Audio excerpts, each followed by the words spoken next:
बिस्मिल्लाहिर्रहमानिर्रहीम। अस्सलाम वालेकुम नाज़रीन, आप देख रहे हैं प्रोग्राम कड़वी बात और मैं हूं जुल्फ़कार मीर। नाज़रीन, रमज़ानुल मुबारक के मुक़द्दस महीने का आगाज़ होते ही फ़्रूट की कीमतों को जैसे पर लग गए। तेज़ी के साथ इनकी कीमतों में इजाफ़ा हुआ, लेकिन साथ साथ अवाम की तरफ से इस बार टक्कर की जो मुज़ाहमत है वो देखने को मिल रही है।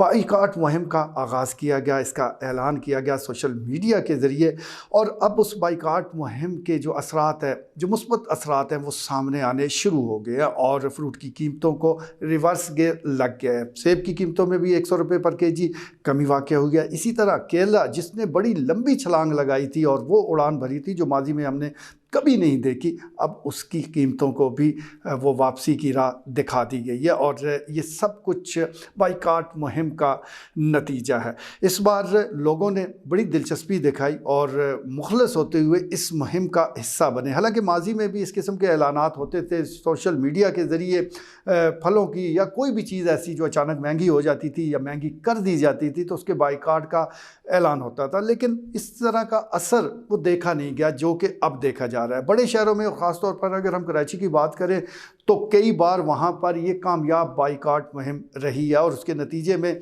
कीमतें कम हुई है। लेकिन छोटे अजला जिस तरह के ज़िला चकवाल है, तलागंग है या दीगर और इस किस्म के इलाके हैं, वहाँ पर ये अमूमी तौर पर इस किस्म की मुहिम नाकाम हो जाती है। लेकिन इस बार इसने हैरत अंगेज़ तौर पर कामयाबी हासिल की है। इस बार भी अगर देखा जाए, एक सर्वे के मुताबिक 50% से ज़ायद लोगों ने तो मुकम्मल बाइकाट किया, यानी उन्होंने फ़्रूट ख़रीदा ही नहीं है, और बाकी जो बचते हैं उन्होंने भी जो क्वांटिटी है उसमें कमी की है। यानी अगर कोई 1 दर्जन केले ख़रीदता था तो उसने कम करके 6 पर वो ले आया। इसी तरह अगर किसी ने सेब की ख़रीदारी 2 किलो 3 किलो करता था तो वो 1 किलो और आधे किलो पर आ गया, और ये भी बड़ी कामयाबी है और इसके असरात वो सामने आ रहे हैं। और ये अभी इब्तदा है। अगर अवाम इसी एजेंडे के तहत, इसी यकजहती के ज़रिए और इसी तरह अपने मफाद के लिए इकट्ठे होते रहे तो कोई वजह नहीं कि आप न सिर्फ माफिया को शिकस्त दे सकते हैं बल्कि उन लोगों को भी ख्वाब गफलत से जगा सकते हैं कि जिनका असल ये काम है, जिन्होंने असल कीमतों को कंट्रोल करना है, जिन्होंने माफिया को लगाम देनी है। लेकिन क्या किया जाए, माफिया के साथ सब घुल मिल कर रहते हैं, अवाम का कोई पुरसाने हाल नहीं है। इसके साथ साथ हमने ये भी देखा कि गुज़श्ता रोज़ फ्रूट मंडी में जो ठियाबान है उन्होंने एहतजाज किया, और उनका एहतजाज बड़ा जायज़ है क्योंकि हम अमूमी तौर पर तमाम मलबा इन ठियाबानों पर डाल देते हैं।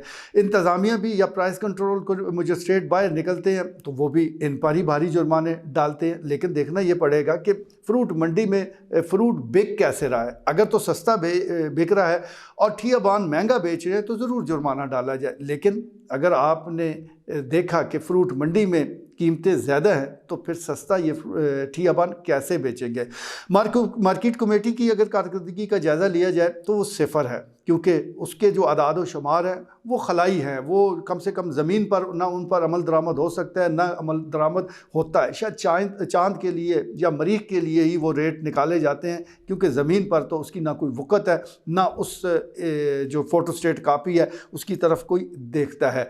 ये जो एहतजाज था ठियाबानों का, ये मार्केट कमेटी के ख़िलाफ़ भी था और इसी तरह जो माफिया है उनके ख़िलाफ़ था, क्योंकि फ्रूट सस्ता होगा तो इन ठियाबानों के चूल्हे जो है वो भी जलेंगे, उनका काम होगा। काम ही अगर ख़त्म हो जाएगा तो फिर उनका कारोबार कहाँ से चल रहा है। तो एक तवाज़न ज़रूरी है। जहाँ पर भी कोई गलती हो, जहाँ पर भी कोई महंगा बेच रहा है, चाहे वो ठियाबान है, रेहड़ीबान है, तो उसे इस्तिस्ना हासिल नहीं है। लेकिन पहले फ्रूट मंडी की ज़रूर ख़बर लेनी चाहिए कि वहाँ चीज़ें किस तरह बिक रही है।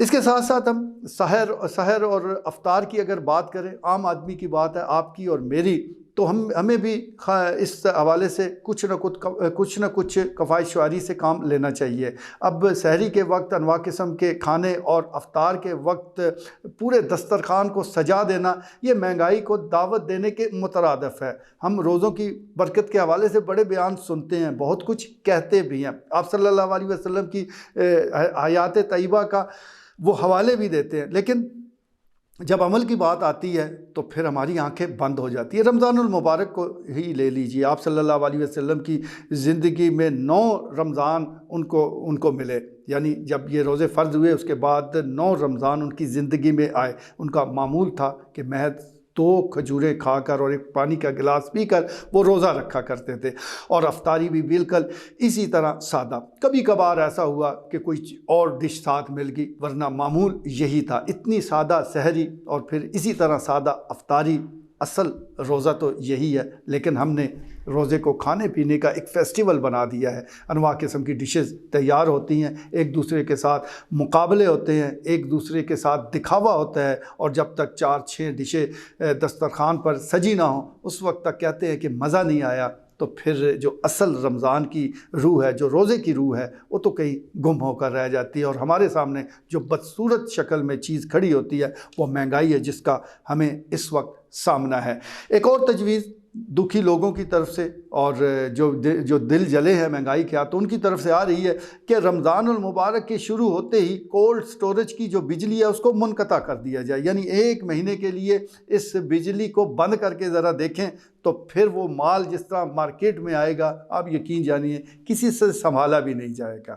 ہم کاروبار کے خلاف نہیں ہیں، کوئی بھی کاروبار کے خلاف نہیں ہے، جو بھی دکاندار ہے، آڑتی ہے، بزنس مین ہے، اس کا حق ہے کہ وہ جائز منافع حاصل کرے، لیکن لوگوں کی مجبوریوں سے فائدہ نہ اٹھائے، بلیک میل نہ کرے۔ کچھ خریداری اگر بڑھ گئی ہے تو اپنے سٹاک کو جو کہ پہلی ہی پرانی قیمتوں پہ اس نے حاصل کیا ہوتا ہے اس کی قیمتیں اچانک بڑھا نہ دے۔ اس قسم کا اگر آپ تعاون کریں گے، اور خاص طور پر رمضان المبارک کے مہینے میں صارفین سے اگر آپ تعاون کریں گے، تو آپ کو کوئی گھاٹا نہیں پڑنے والا، آپ کے مال میں کوئی کمی واقع نہیں ہوگی، بلکہ وہ کئی گنا اس میں اضافہ ہوگا۔ رزق کے دروازے نہ جانے کہاں کہاں سے کھلیں گے، آپ کو خود پتہ نہیں چلے گا۔